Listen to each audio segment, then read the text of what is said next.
ഓം നമോ നാരായണായ. ശ്രീമദ് നാരായണീയം ദശകം 19 ശ്ലോകം 4 പറയാനുള്ളത്. ഭഗവാൻ ശ്രീ പരമേശ്വരൻ പ്രചേതസ്സുകളെ കാണാനായി ഗുരുവായൂർ ക്ഷേത്രകുളത്തിനടുത്ത് പ്രത്യക്ഷപ്പെട്ടു. മഹാവിഷ്ണുവിനെ സ്തുതിക്കുന്ന രുദ്രഗീതം ഭഗവാൻ അവർക്ക് ഉപദേശിച്ചു. ഭാഗവതത്തിൽ 47 ശ്ലോകമായിട്ട് അത് വിസ്തരിച്ച് പറയുന്നുണ്ട്. പ്രചേതസ്സുകൾ ആ പുണ്യതീർത്ഥത്തിൽ മുങ്ങിയിട്ട് 10,000 വർഷം തപസ് ചെയ്തു. അതായത് വളരെയധികം കാലം എന്നർത്ഥം. അത് വളരെ ആനന്ദത്തോടു കൂടിയാണ് അവർ തപസ് ചെയ്തത്. തപസ് അവസാനിപ്പിച്ച് വേഗം ഭഗവാനെ കാണണമെന്ന് അവർ ആഗ്രഹിച്ചില്ല. വാസ്തവത്തിൽ അവർക്ക് ആ തപസ് അങ്ങോട്ട് നീണ്ടു പോയിക്കോട്ടെ എന്നായിരുന്നു. കാരണം ഭഗവാനെ ഹൃദയത്തിൽ അങ്ങോട്ട് സിംഹാസനത്തിലിരുത്തിയിട്ട് ഈ രുദ്രഗീതം കൊണ്ടങ്ങനെ പൂജിച്ച് സ്തുതിക്കുമ്പോൾ അവർ ആനന്ദമാകുന്ന അമൃതിൽ ആറാടിയിരുന്നു. അപ്പോൾ അത് കുറച്ചും കൂടി നീണ്ടു പോകണം എന്നാണ് അവർ ആഗ്രഹിച്ചത്. അതുകൊണ്ടാണ് 10,000 വർഷത്തോളം ഭഗവത് ദർശനത്തിന് വൈകിയത്. ധ്രുവനാവട്ടെ തനിക്ക് അച്ഛൻ്റെ സിംഹാസനത്തിലിരിക്കണം എന്ന ആ ഒറ്റ ആഗ്രഹത്തിൽ കഠിനമായിട്ട് തപസ് ചെയ്യുക ചെയ്ത്. പിന്നെ കുട്ടിയല്ലേ, അതുകൊണ്ടാണ് ഭഗവാൻ ധ്രുവനെ 6 മാസം ആകുമ്പോഴേക്കും ദർശനം കൊടുത്തത്. ഇവിടെ അങ്ങനെയല്ല ഉണ്ടായത് എന്നാണ് ഈ ശ്ലോകം പറയുന്നത്. 4ാമത്തെ ശ്ലോകം. സ്തവം ജബന്തസ്തമമീ ജലാന്തരേ ഭവന്തമാസേ വിഷിതായുധം സമാ ഭവത്സുഖാസ്വാദരസാദമീഷ്വിയാൻ ബഭൂവ കാലോ ധ്രുവവത് ന ശീഘ്രത. അർത്ഥം: അമി അയുധം സമ. അമി എന്ന് പറഞ്ഞാൽ ഈ പറഞ്ഞ പ്രചേതസ്സുകൾ 10 പേരും, അയുധം സമ. സമ എന്ന് പറഞ്ഞാൽ വർഷങ്ങൾ, അയുധം 10,000 വർഷങ്ങൾ തം സ്തവം ജപന്ത, ആ രുദ്രഗീതത്തെ ഭഗവത് സ്തോത്രത്തെ ജപന്ത ജപിച്ചുകൊണ്ട്, ജപിക്കുന്നവരായിട്ട്, ജലാന്തരെ ആ തടാകത്തിലെ ജലത്തിൻ്റെ ഉള്ളിൽ, ഭവന്തം ആസേവിഷിത അങ്ങയെ, ഗുരുവായൂരപ്പ അങ്ങയെ സേവിച്ചുകൊണ്ട് സന്തോഷത്തോടു കൂടി ഇരുന്നില്ലേ.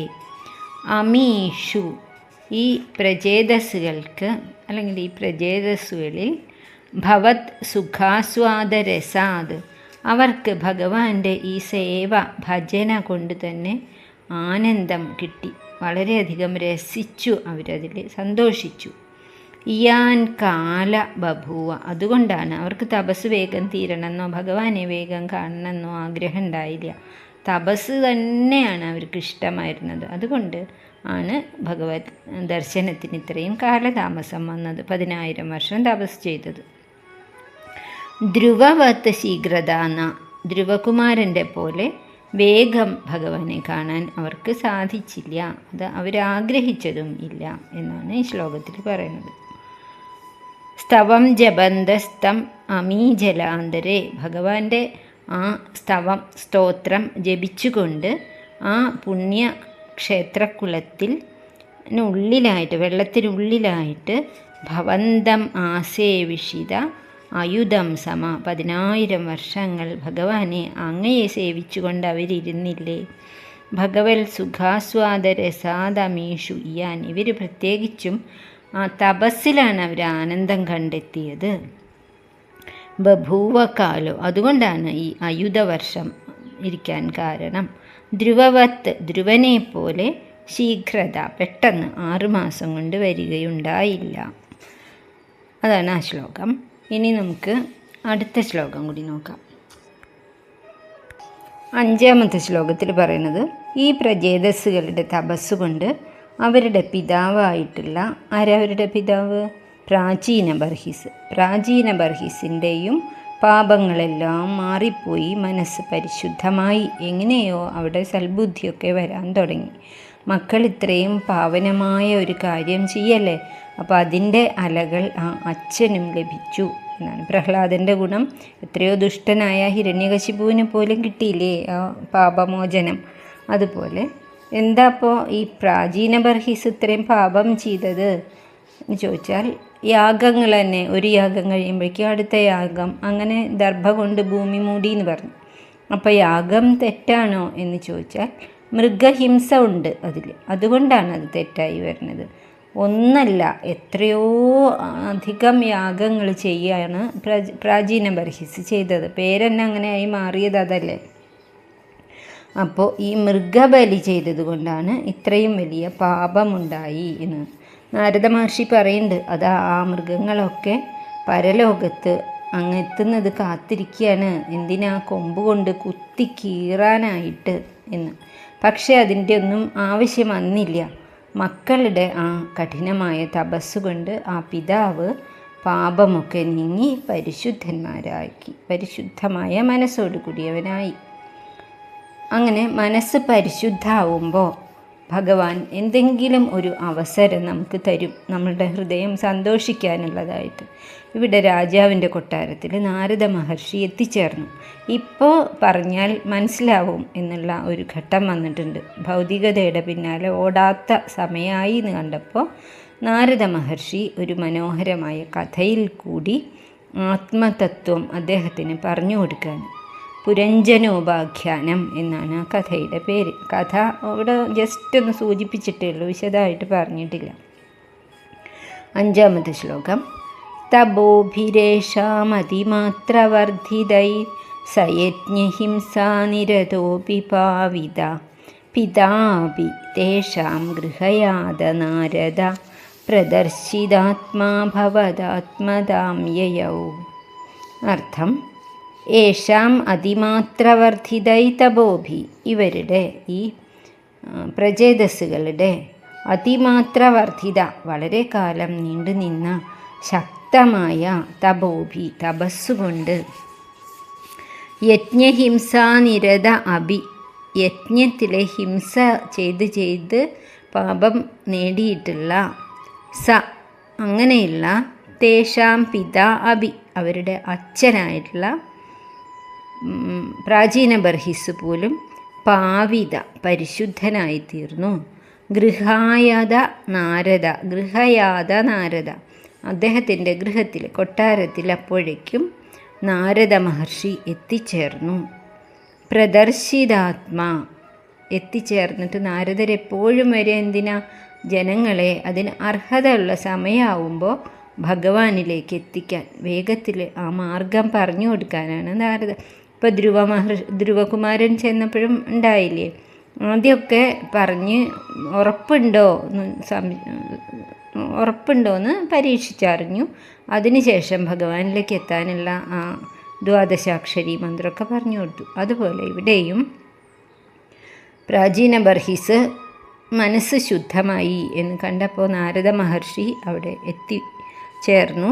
പ്രദർശിത ആത്മ, തൻ്റെ ആത്മാവിൻ്റെ സ്വരൂപം പ്രാചീന ബർഹിസിനെ കാണിച്ചു കൊടുക്കുകയും ചെയ്തു. ഭവദാത്മതാമ്യയൗ, അങ്ങനെ അത് ഉൾക്കൊണ്ട ആ പ്രാചീന ബർഹസ് ഭഗവാന്റെ സ്വരൂപത്തോടു കൂടിയവനായി തീർന്നു. അവസാനം യാഗവും ഒക്കെ നിർത്തിവെച്ച് തപസ്സിന് കാട്ടിലേക്ക് പോവുകയും ഭഗവത് സാരൂപ്യം നേടുകയും ചെയ്തു. കപിലാശ്രമത്തിൽ തപസ് ചെയ്തു എന്നാണ്. തപോഭിരേഷാമതിമാത്രവർദ്ധിതൈ, ഇവരുടെ തപസ്സുകൊണ്ട്, വളരെ കാലം നീണ്ടു നിന്നതും അതിശക്തമായതുമായ തപസ്സുകൊണ്ട്, സയജ്ഞഹിംസാനിരതോപി പാവിത പിതാപി, അവരുടെ പിതാവായിട്ടുള്ള പ്രാചീന ബർഹിസ് യജ്ഞങ്ങളിൽ നടത്തിയിട്ടുള്ള ഹിംസ കൊണ്ട് വളരെയധികം പാപിയായിരുന്നുവെങ്കിലും അദ്ദേഹം പാവിതനായി, പരിശുദ്ധനായി. തേഷാം ഹൃദയാദ നാരദ, അപ്പോൾ ആ പ്രാചീന ബർഹിസിൻ്റെ ഗൃഹത്തിൽ, കൊട്ടാരത്തിൽ എത്തിച്ചേർന്ന നാരദ മഹർഷിയാൽ പ്രദർശിതാത്മാ ഭവദാത്മതാമ്യയൗ, ആത്മാവിൻ്റെ സ്വരൂപം വെളിവാക്കി കിട്ടപ്പെട്ടു രാജാവിന്. അങ്ങനെ ഭഗവാനെ അവിടുത്തെ സ്വരൂപമായിട്ട് പ്രാചീന ബർഹിസ് മാറുകയും ചെയ്തു. നാരദ മഹർഷി പറഞ്ഞു കൊടുത്ത ആ വലിയ തത്വം ഉൾക്കൊള്ളുന്ന കഥയാണ് പുരഞ്ജനോപാഖ്യാനം. അതിവിടെ വിസ്തരിച്ച് പറഞ്ഞിട്ടില്ല, അത് പറഞ്ഞിട്ട് തന്നെ ഇല്ല.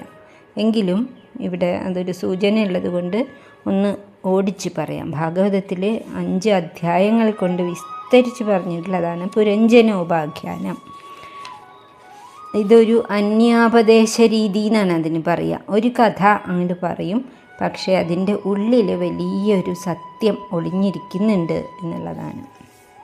കഥ ഇങ്ങനെയാണ്. പണ്ട് പുരഞ്ജനൻ എന്ന ഒരു രാജാവുണ്ടായിരുന്നു. അദ്ദേഹത്തിൻ്റെ കൂടെ എപ്പോഴും നടക്കുന്ന വിട്ടുപിരിയാത്തതായ ഒരു സുഹൃത്തുണ്ടായിരുന്നു. രാജാവിന് നന്മ വരണം എന്ന് മാത്രമാണ് ആ സുഹൃത്ത് ആഗ്രഹിച്ചത്. പക്ഷേ ഈ രാജാവ് ആ സ്നേഹിതനെ ശ്രദ്ധിച്ചില്ല. തനിക്ക് കൂടുതൽ ഭൗതിക സന്തോഷമാണ് വേണ്ടത്. അത് ലഭിക്കാൻ എന്താ വഴിയെന്ന് വിചാരിച്ച് അദ്ദേഹം ഈ സ്നേഹിതനെ ശ്രദ്ധിക്കാതെ, അദ്ദേഹത്തിൻ്റെ വാക്കുകൾ കേൾക്കാൻ പോലും നിൽക്കാതെ ലോകം ചുറ്റി നടക്കുകയാണ്.